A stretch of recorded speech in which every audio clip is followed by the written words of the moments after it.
Local businesses are warning a state budget decision to axe tax breaks for employers will cost jobs for young people.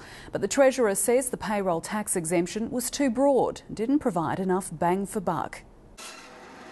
At the butcher, some cuts are more costly than others. And at this Norwood shop, one cut is particularly painful. A state government decision to chop a payroll tax exemption on the wages of apprentices. We employ 7 apprentices and 1 trainee, and it's going to cost our business in extra taxes about $8,000. The $120 million payroll tax exemption scheme was wrapped up in last week's budget, less than 2 years after it was introduced. Businessman Richard Gunner says the tax break helped him employ extra staff, something he's now reconsidering. It seems like a real disincentive to me for us to give kids a go. This is just going to further damage not only confidence in the government but confidence in the future of the state.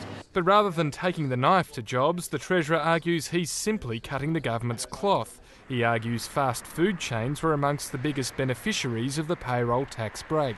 The critical skill needs of the state over the next 10 years aren't going to be in fast food. They're going to be in areas such as mining, heavy engineering, diesel mechanics and the critical skill areas. Something the government didn't exactly emphasise when it announced the tax break during the 2010 election campaign in front of food industry trainees. We kept our promise, we implemented it, we've seen how it's gone, we've seen who the beneficiaries are, and it just hasn't worked the way that we originally hoped that it would. The scheme will be replaced with more targeted grants at a third of the cost.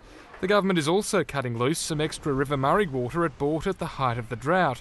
20 billion litres will be offered for sale to the federal government for environmental flows. Nick Harmson, ABC News, Adelaide.